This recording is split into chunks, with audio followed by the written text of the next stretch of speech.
नमस्कार, आप सभी का यहाँ स्वागत है। इस कार्यक्रम का मुख्य उद्देश्य लोगों को आयुर्वेद के प्रति जागरूक करना है। आयुर्वेद क्या है? जिस ग्रंथ में आयु के विषय में सारी जानकारी है, उसे आयुर्वेद कहते हैं। इस ग्रंथ में लिखी हुई चीज़ों को अपनाकर आप अपनी आयु निश्चित रूप से बढ़ा सकते हैं। जैसे कि आयुर्वेद का उद्देश्य ही यही है, स्वस्थस्य स्वास्थ्य रक्षणम अतुरस विकार प्रशमनम च, अर्थात सबसे पहले स्वस्थ व्यक्ति के स्वास्थ्य की रक्षा की जाए और फिर अगर कोई व्यक्ति रोगी हो जाता है तो उसके रोग को दूर किया जाए। आयुर्वेद में बताई हुई दिनचर्या, प्रतिदिन हमें क्या काम करना है, जैसे नित्य व्यायाम, स्नान आदि, और ऋतुचर्या अर्थात किस किस ऋतु में किस प्रकार से कर्म करने हैं, उस हिसाब से हम अपने आप को स्वस्थ बनाए रख सकते हैं। आयुर्वेद में पंच महाभूत का बहुत महत्व है। आकाश, वायु, अग्नि, जल, पृथ्वी, हर चीज़ इन्हीं पंच महाभूतों से मिलकर ही बनी हुई है। आयुर्वेद में 3 दोष बताए गए हैं, वात, पित्त, कफ। जैसे वात दोष आकाश वायु से मिलकर बना हुआ है, पित्त दोष अग्नि से मिलकर बना हुआ है और कफ दोष जल और पृथ्वी से मिलकर बना हुआ है।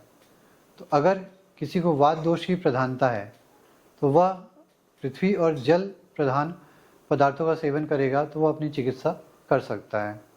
में खाने के अनुसार रस भी 6 बताए गए हैं, मधुर, अम्ल, लवण, कटु, तिक्त, कषाय। मधुर अम्ल लवण से कफ बढ़ता है।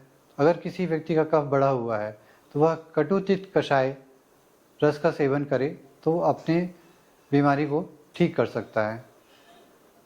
इसी तरह ऋतुओं के अनुसार वर्षा ऋतु में वात वृद्धि होती है और शरद ऋतु सितंबर अक्टूबर के महीने में पित्त की वृद्धि होती है।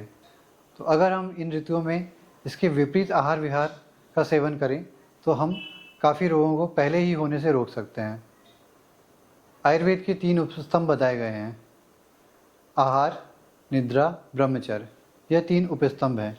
अगर हम इनका अच्छे से ध्यान रखें, इनमें संतुलन बना करके रखें, अच्छा आहार भोजन करें और निद्रा अच्छी लें तो हम रोग को काफ़ी हद तक दूर रख सकते हैं। अब अगर कोई व्यक्ति रोगी हो जाता है तो रोग 2 प्रकार के होते हैं, शारीरिक और मानसिक। हमें शारीरिक रोग के साथ साथ मानसिक रोगों का भी ध्यान रखना है। आयुर्वेद में स्वस्थ की परिभाषा भी यही बताई गई है, सम दोष सम अग्नि सम धातु मल क्रिया प्रसन्न आत्मेन्द्रिय मन स्वस्थ इत विधीयते। अर्थात सभी में संतुलन होना बहुत ज़रूरी है और मन प्रसन्न होना बहुत ज़रूरी है, तभी आप स्वस्थ हैं। अगर आज के इस आधुनिक काल में कोई व्यक्ति मानसिक रूप से प्रसन्न नहीं है, खुश नहीं है, परेशान है, तो वह रोगी है। शारीरिक दोष 3 बताए गए हैं, वात, पित्त, कफ। अगर ये सम अवस्था में है तो कहीं कोई रोग नहीं है। और मानसिक रोग 2 बताए गए हैं, रज और तम। सत्व रोग नहीं बताया गया है, इसीलिए सत्व को मनोबल बताया गया है। अगर आप सकारात्मक सोच रखते हैं तो आप मानसिक रूप से बहुत प्रबल हैं, आपको रोग नहीं होगा। अब अगर रोग हो जाता है तो उसकी चिकित्सा के लिए भी आयुर्वेद में 2 प्रकार की चिकित्सा बताई गई है, श्रवण चिकित्सा और शोधन चिकित्सा। श्रवण चिकित्सा मतलब बढ़े हुए दोषों को औषधियों द्वारा शरीर में ही दबा देना, साम्यावस्था में ला देना, ये श्रवण चिकित्सा है। और शोधन चिकित्सा पंचकर्म द्वारा की जाती है, जो कि श्रेष्ठ चिकित्सा बताई गई है। वह पंचकर्म कौन से हैं?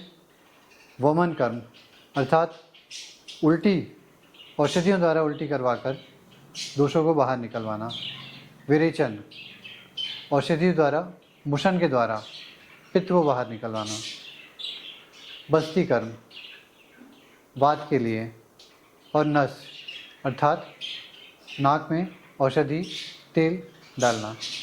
ये 5 चीज़ों से दोष शरीर से बाहर निकाल दिए जाते हैं और फिर रोगों का शमन हो जाता है। यही चिकित्सा श्रेष्ठ चिकित्सा बताई गई है।